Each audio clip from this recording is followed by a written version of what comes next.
And now market expert Ajay Bagga is with us with his perspective on how the Indian markets have done and a look ahead as well, along with independent emerging markets commentator Geoff Dennis. Great to have you, gentlemen. Thanks for making the time.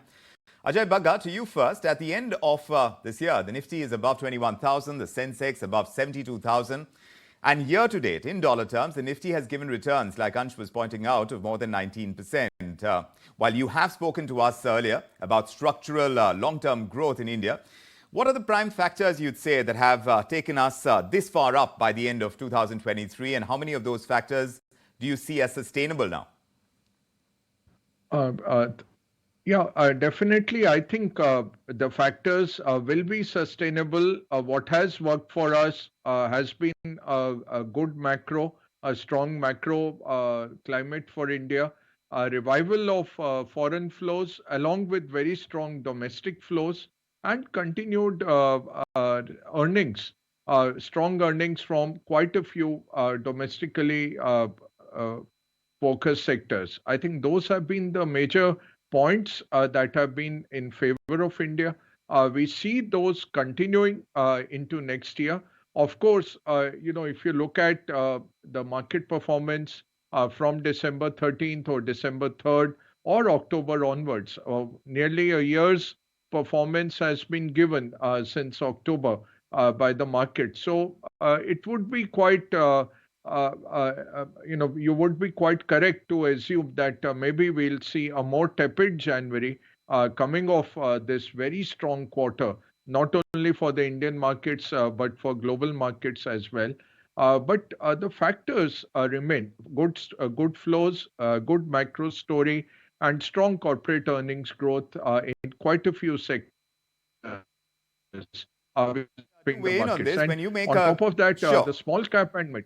Yes, of course. In fact, the broader markets now, as far as the run-up is concerned, whether or not we can expect some sort of moderation remains to be seen. But Geoff Dennis, when you make this comparison of the kind of returns India has given in 2023, compare it to other world markets, how do you see India faring when you compare the Nifty's performance against a Hang Seng, which gave negative returns, but a Nasdaq that gave more than 44%? Where do Indian equities stand by way of current valuations and the scalability from this point onwards as we get into 2024? I think one factor I would add to why India has done so well in 2023, to what my colleague has said up till in the previous segment, which I think is absolutely right, is that emerging market investors have really turned very shy about China. And although obviously there's many more markets in EM than just India and China, the fact that China struggled so much this year, I think, has persuaded investors to take a very, very close look at India. And I think that's contributed to the very high returns there. And bear in mind also, I can name you 4 very sizable markets in EM that have even done better than India. Korea, Taiwan, Brazil, and Mexico were all up 25% plus in dollar adjusted terms. So the Indian performance is very good, but it's not like it's out of line with what is going on in the rest of the world. Going forward, I completely agree with what our previous colleague said. I think you will at some point get a slowdown in terms of the momentum of the rally, but I believe the rally will continue into 2024 because the main global drivers will still be there, which are falling US inflation, the realization that the Fed is going to cut rates. I've been saying second half of the year. Now I wonder whether it could be in the second quarter. But the Fed is going to cut rates next year.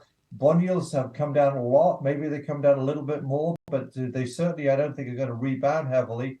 And most importantly for EM, as I've always talked about, what you're seeing in the last few days has been quite a sharp drop in the dollar. And the weaker dollar tends to push people into emerging markets. So you wrap all that together with the very strong Indian fundamentals, and I see the market doing well again next year, but there will be periods of pause and periods of pullback. So whether we get 20% next year again, I'm not so sure. So there might be some moderation from the kind of highs we've hit in 2023 is what Geoff maintains. Ajay Bagga, from your perspective, when you mention some of the factors, corporate earnings is one of them. And in terms of the next set, where do you see expectations? Because a lot of this propelling of the Indian equities depends on that, doesn't it? Whether or not we can hit higher levels, because corporate performance is going to be key. Yeah, absolutely.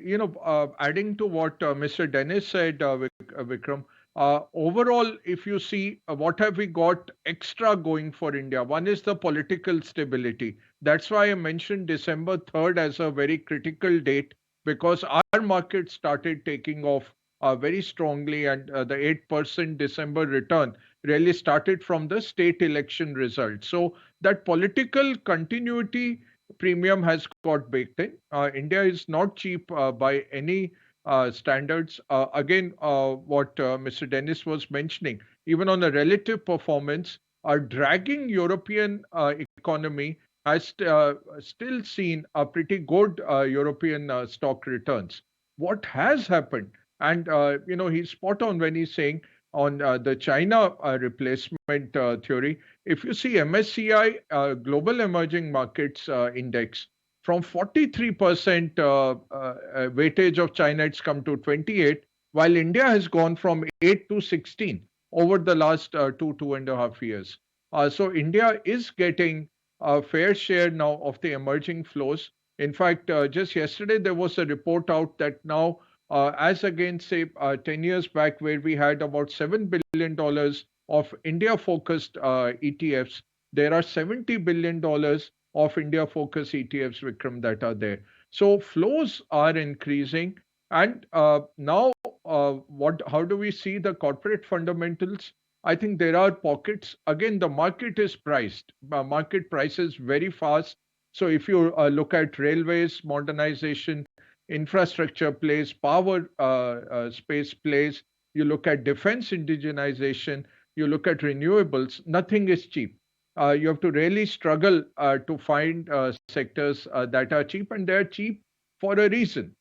So I think you will have to stick with quality. It won't be as simple as 2023.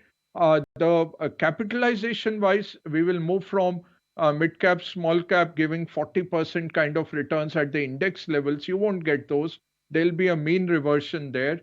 That always happens when there is such a sharp outperformance by mid and small, and the money will move more into large cap and the larger quality caps. Talking about the flows, Geoff Dennis, taking from what Ajay Bagga is pointing out, in 2023, of course, we contended with recessionary concerns in the US and the rest of the world. The US remains strong. There has been, of course, weakness in economic growth elsewhere in the developed world. And even though Indian markets remained resilient through it all, tell us how you see the correlation. You did mention about the impact of the Fed's decision on interest rate cuts in 2024 and when it could happen. How will that play out in the Indian context, looking at flows in 2024 into Indian equities? I think it's just going to, the scenario I laid out is just going to encourage more flows into India.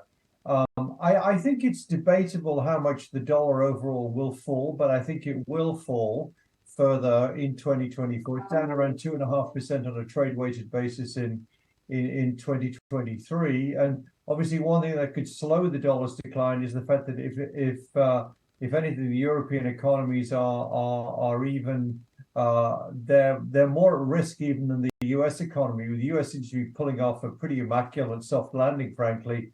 European economies are much weaker. But if you get a continuation of this really quite extraordinarily favorable set of circumstances, Fed peak cuts coming, bond yields perhaps going a little bit lower, mortgage rates coming down to support the housing market, dollar weaker as people anticipate lower US interest rates, possibly sooner than the ECB cuts, that is going to push the dollar lower again.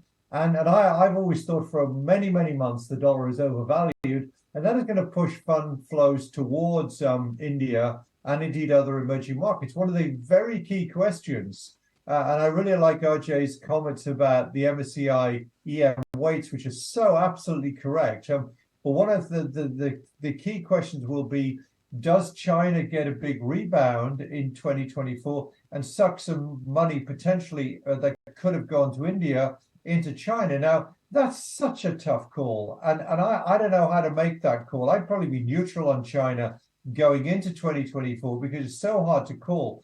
But I don't think any of this is going to stop good flows coming into India. And that's what I expect to happen in next year.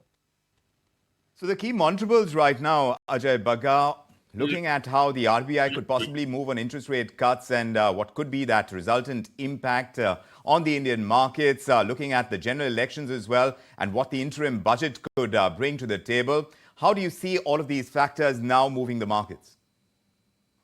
I think one word positive, but what we have to really figure out is how much is priced in already, Vikram. I think Santa came early to the Indian markets as to the global markets. So we have priced a lot into the markets already. Now the earnings season becomes quite critical. I think the political risk has been factored out.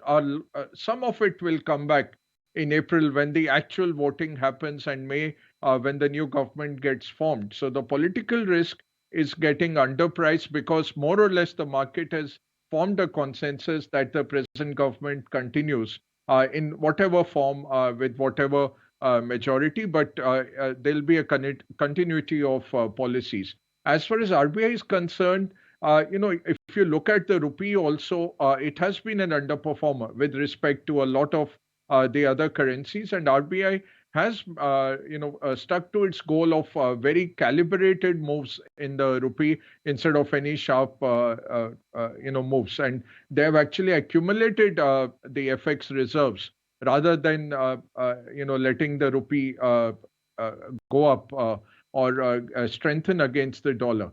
And if you look at the rupee against the euro, for example, it's down 4.3% for the year. So it's clearly showing there is some kind of soft intervention which has kept the rupee where it is at. So given that, I think RBI will be a follower. They will move. They will wait for the Fed to act. And as Mr. Dennis said, ECB probably acts around them. Bank of England won't have space to act that fast, but they have an election and their whole Conservative Party internal issues. So I don't know at what point they will get the space to act. At what point inflation will allow them to cut rates? I think they will be laggards, even though they had been much ahead of the pack in raising rates, but they didn't go fast enough. They didn't control inflation fast enough, which India has done. I think around June is when you can see RBI cutting rates. Again, market will tell you much earlier. So 3 months before the market will rally, but you have a big election sword hanging around April, May. Well, several moving pieces over there, and we'll see exactly how 2024 pans out, the combined impact of falling US yields, lower crude oil prices, and of course, whether or not the stable rupee is going to bring in FIIs going ahead as well, while the structural story in India remains intact. We are looking at several monitorables, key, of course, being the elections and how the RBI moves on interest rate cuts. Chances are, like Geoff Dennis is pointing out, that the US dollar will be pushed down. All of this is going to be something we'll keep monitoring and checking in with the experts for. But for the moment, Ajay Bagga and Geoff Dennis, many thanks for joining us with your perspective on this edition of India Tonight. Then there is action.